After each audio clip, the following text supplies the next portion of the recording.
prepare for inflation crisis in Canada. Welcome back to our channel. Today we will be discussing the possible inflation crisis that is brewing in Canada. In the previous video, we talked about the inflation crisis in India and discussed its potential effects on the country. If you haven't seen that video, click on the box that will appear on the upper right-hand side of your screen to watch that before continuing with this one. In the past few weeks, Consumer Price Index, or CPI, in Canada has risen to a 3-decade high, putting pressure on the country's central bank to keep raising interest rates aggressively. Statistics Canada announced in Ottawa that annual inflation jumped to 6.8% last month, up from 6.7% in February.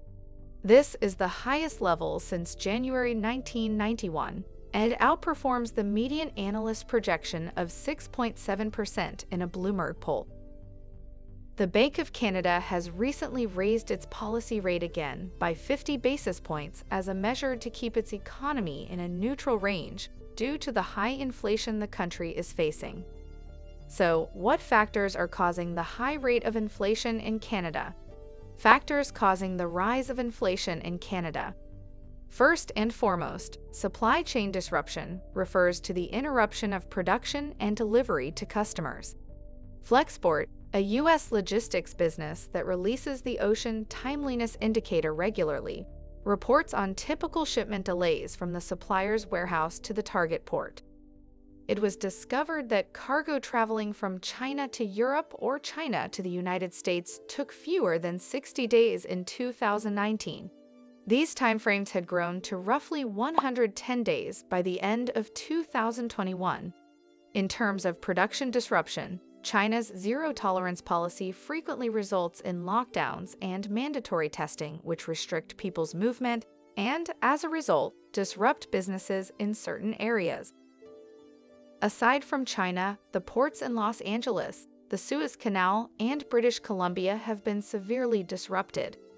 Bottlenecks, trucking shortages, and a lack of employees ready to manage stocks have hampered the logistics of the Western Hemisphere's most important ports in Los Angeles and Long Beach.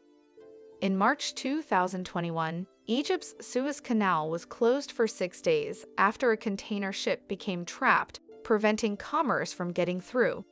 Its effects on global supply networks were seen for another 2 months after the ship was released. Finally, flooding in British Columbia in November 2021 impeded access to highways, trains, and the Port of Vancouver. But before we continue, go ahead and click the subscribe and like buttons. It takes a lot to make these videos. Your small actions tell YouTube to keep promoting our videos. Also, tell us in the comment section what your thoughts are about Canada's inflation crisis. Thanks. Now back to the video. Inflation can be linked to the reopening of the economy. According to SATA owner, Deputy Division Chief at the International Monetary Fund Finance Department, demand shocks, such as expansionary policies, can push demand beyond the supply capacity. Given that the Bank of Canada cut its interest rate to a record low of 0.25% in March 2020, and the Canadian government announced a $100 billion economic assistance package during the epidemic, it is logical to assume that these factors exacerbated inflation. Another factor that may have contributed to demand-side inflation was the reopening of economies when countries all over the world could procure vaccines for their populations. If inflation rates continue to increase, the Bank of Canada will have no choice but to continue increasing the policy interest rate, or the overnight interest rate, for consumers and businesses to reduce its spending, since this discourages borrowing money in the economy. To summarize, supply chain disruption, reopening domestic inflation, and, debatably, the government and the Central Bank of Canada's monetary and fiscal policies during the pandemic contributed to the rising inflation the country is currently going through.